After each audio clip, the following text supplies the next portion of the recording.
So this summer I decided that I wanted to shoot a short film. And I knew that I wanted to do it in 3 weeks. Part of the reason was that there were some film deadlines, film festival deadlines that I wanted to make. The only way to still make those deadlines would be to shoot it in 3 weeks to have a chance at those. So I decided I was gonna do that. So that same day, I set the deadline 3 weeks from now. So I'm gonna take you through the process of how I basically shot this short film in 3 weeks. And then at the end of this video, I'm gonna share a little teaser of the result. Of course, if you want to at some point fast forward to it, you can go check it out. It's literally the last minute. But I'm going to go through the process now and then you'll see the result. Part of the reason that I wanted to do it was because I'm working on feature films, and like you guys know, feature films take a really long time. It's a long process. So sometimes to kind of break that up and to kind of get inspired again, it's fun to do a short film. It doesn't take so much prep, you can do it really fast, and you get to do one of the things that's really fun, which is being on set and actually creating, because that's the really fun part about filmmaking, is being on set and actually doing the thing and creating the thing. But first I wanted to decide about what I wanted it to be, so I decided that okay, I'm gonna produce this, I'm gonna direct it, I'm gonna write it, and I want it to be about tennis. And tennis has been one of my passions for the last 30 years at this point. It's how I came to America.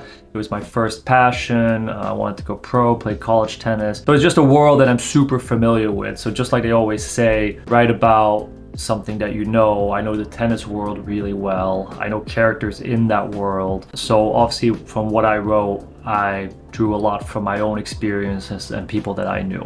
So from day one out of the 3 weeks, so this is day one, I also started writing the script. So when writing the script, I just thought to myself, okay, let's just get a draft out. It doesn't have to be good yet. Let's get a draft out. So I wrote it that whole day, that whole night, and basically I got a 12-page short film done. Now, you know, it wasn't very good yet, but the story was there. So I was like, okay, this is a story that I'd want to film. So I did that, then sent it to 1 or 2 people that I trust, got some feedback, and started re-editing it. And then the re-editing process took like most of week 1, and just getting it to a place where I felt like, okay, now I can send it out to some more people. So that whole first week was very script based, and then sending it to actors to get on board.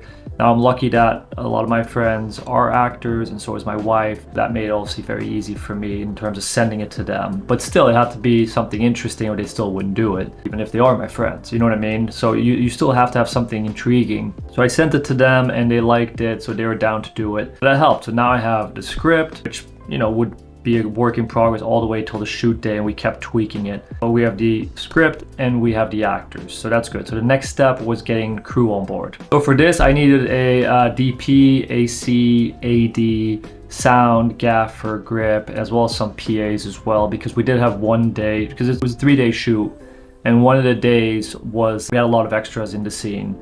So that was actually pretty complicated, but you know, we wanted to keep costs down and keep this really low budget. So it was also, some of the PAs also acted as extras that day, which was really great and really helpful. But for the DP, I already knew someone that I had worked with before, Alan, who's really talented, really great. So he was down to do it. And then I just had to fill out the rest of the team. So to do that, I actually went through Facebook. And that's something that's really cool about the internet, is like you can connect with so many people and people in film and filmmakers that you can put something together. So I basically posted in a bunch of groups and then got a bunch of people reaching out, and out of those I interviewed them all and decided on the ones that I really wanted to do this film. In general, I do feel like you should hire for attitude for short films, just because no one's getting paid either at all or very little. So you need to have enthusiasm. So I feel like a lot of times people at the start of their career are better fits with this type of short film where you're trying to do it low budget. And that's what we did. And honestly, everyone that we had was really great attitudes, and everyone talked to, like on set, even talked about how nice of an atmosphere it was. And that just comes from hiring the right people and hiring for attitude. And once we had that, we already had script, actors, crew, so we're almost there. And this is all, now we're in week 2 already when the crew is hiring. So this is week 2. And in week 2, we also wanted to lock down the locations. Now I had one location, we needed 2 locations. So one location we locked down as kind of a favor. So we got that one for free, which was huge, especially here in Los Angeles. It can get expensive for some locations, but you can find cheap locations. And just top of my head, you can reach out to Airbnbs and sometimes negotiate with them that you don't have to pay an extra filming fee. Here's Squarespace, obviously, that's hourly, and you can find really good deals there. Gigster and Swimply. And Swimply is actually where we found one of our locations because we needed a tennis court to shoot. And we didn't want to shoot in a park or do it guerrilla style where there's going to be a lot of noise or we're going to get kicked out. So we found a court on there, and I reached out to him and basically ended up just paying hourly for the court and not having to pay any extra fee for filming, which, if you know LA, that doesn't happen as much, or at least not this cheap. So I basically ended up getting the whole day for the same price that you would basically rent the court for just to play. So it was really, really cheap. So I was really happy about that. That took us through the whole second week. So we basically got everything done in terms of hiring and cast and script and crew done in pretty much 2 weeks. That left week 3 to really work with the DP on the shot list, as well as to keep tweaking the script, which was really important. So we kept tweaking that, and at this point I also got the actors involved.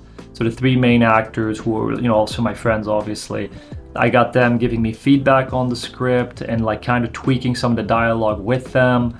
And they helped a lot, and the script got a lot better thanks to them because they were invested in making it better. And I recommend that to anyone, especially if you have good actors, let them tweak some of the dialogue sometimes. Unless you have an amazing script already, that's different. But if you feel like you have a script that's, it's solid, but it's not like, it's not the best thing ever, and maybe you're rushing like I was in these 3 weeks, so then it is good to get some of these actors to basically write in their voice or how they see the character, and then dialogue becomes so much better, and our dialogue went a lot better because of that. And obviously the shot list was really important. All the prep stuff is important. Obviously in hindsight, next time I wouldn't do it in that short of a time frame, but because you want more prep time, and I definitely could have used more prep time, and next time I will do that. But we did. I'm still proud of what we created, and I'm happy with the result. And we used that last week to really do the shot list so that we could move quick on the shoot day, because we had about 7-8 pages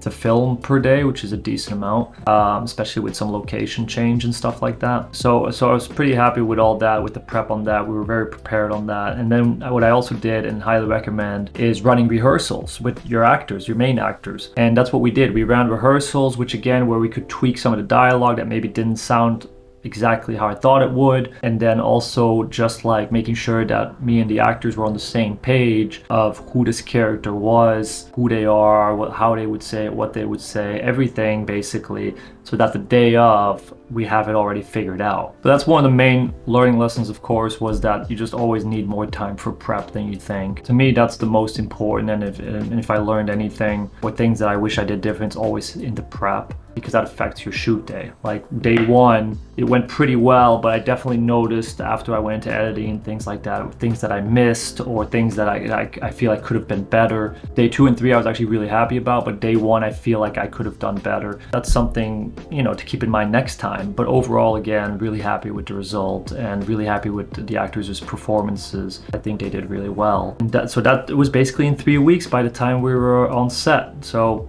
exactly 3 weeks, we were on set, and had a great time. It was really fun, and knocked it out in about 3 days. And then right away, I basically went into editing right away with the editor, and we got it edited, like a first rough cut, in about a week. And then now we're actually finally finished with coloring and sound.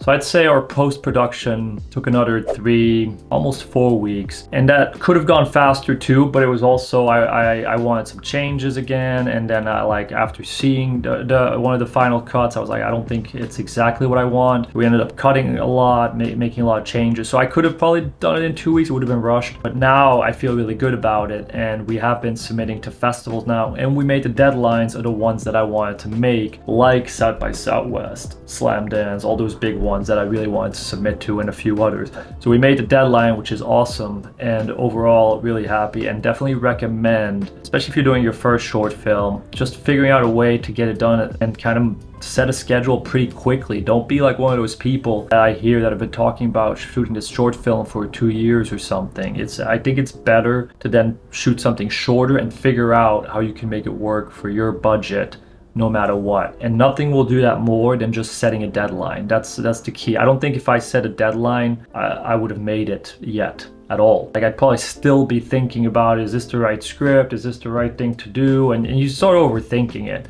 And I know a lot of people that do that. Sometimes it's just better, make a decision, go, especially in the beginning, and start learning. Your first thing is probably not going to be the best thing ever. Probably the first couple things, unlikely, you know what I mean? So it's just like, okay, let's get going and let's improve. What did I learn from this? Improve, iterate, keep going. And that's kind of my plan. So I'm excited to shoot the next one, hopefully January or something like that. But right now, in the middle of really getting it to festivals, and then we'll work on releasing it on YouTube and some other places. So anyway, I hope that helps. I'm gonna share now the teaser. It's about a minute, and just so you guys can see what we created. Let me know what you guys think in the comments, and I'll see you guys next week.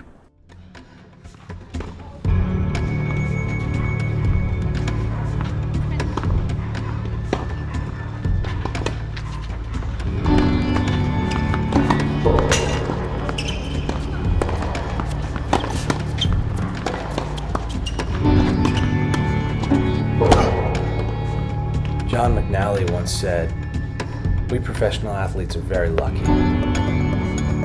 Unlike most mortals, we are given the privilege of dying twice. Once when we retire, and again when death takes us. But I think what matters is what we do with our short moment in the spotlight."